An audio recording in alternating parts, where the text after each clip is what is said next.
কালীগঞ্জ বিধানসভা উপনির্বাচনে তৃণমূল কংগ্রেস জেতার পর সেখানে বোম মেরে তৃণমূল কংগ্রেস একটি মুসলিম পরিবারের একটি বাচ্চা মেয়ে 9 বছরের মেয়ে ক্লাস 4-এ পড়ে তামান্নাকে তারা হত্যা করলো, খুন করলো এবং এটা তৃণমূল কংগ্রেসই করলো, মমতা ব্যানার্জির দল করলো। এই অভিযোগ তাদের বিরুদ্ধে উঠেছে।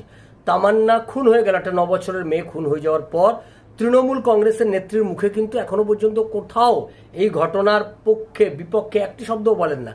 তিনি গোটা রাজ্যে যত অপরাধী তৃণমূল কংগ্রেসের লোকেরা করুক না কেন, তিনি কখনোই সেই অপরাধীদের বিরুদ্ধে কোনো ব্যবস্থা নেন না। চুরি, ছেঁচড়ামির, দুর্নীতি, তোলাবাজি, ধর্ষণ, খুন যা করুক তৃণমূলের সব নেতারাই হচ্ছে তার কাছে সোনার টুকরো, তার হচ্ছে ভোট জেতানোর মেশিন।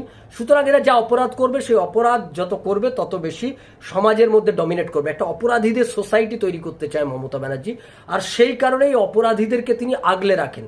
তিনি জানেন যে যে যত বেশি অপরাধী হবে সে তত বেশি সমাজের ওপর দমন পীড়ন করতে পারবে, সে তত বেশি ভোট লুট করতে তাকে সাহায্য করবে, সমাজের ওপর তার কমান্ডিং বেশি থাকবে, কারণ আমি একটা অপরাধীদের সোসাইটি বানিয়ে দিচ্ছি।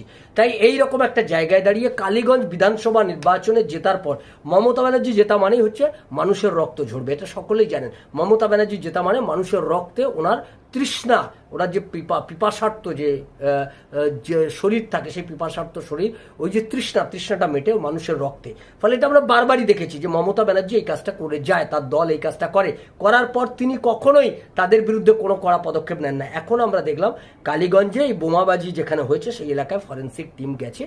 আদৌ এই গোটা ঘটনাটা আমি এটা বিশ্বাস করি মমতা ব্যানার্জি কখনোই এই ব্যাপারে কোথাও তিনি এই ব্যাপারে কোনো পদক্ষেপ গ্রহণ করবেন না, তিনি এই ব্যাপারে কোথাও কোনো কাজ করবেন না, তার সরকার এটা এদের বিরুদ্ধে কোনো অবস্থান নেবে না। এই যে তামান্না বলে বাচ্চা মেয়েটি, তার জীবন চলে গেল, জীবন চলেই গেল।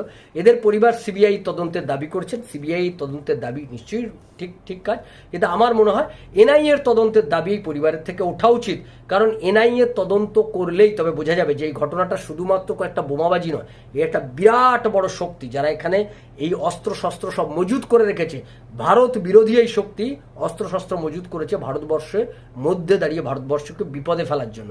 ফলে এনআইএর এখানে একটা বড় ভূমিকা রয়েছে। পরিবারের পক্ষ থেকে এনআইএর তদন্তের দাবি হওয়া উচিত বলে আমরা মনে করি।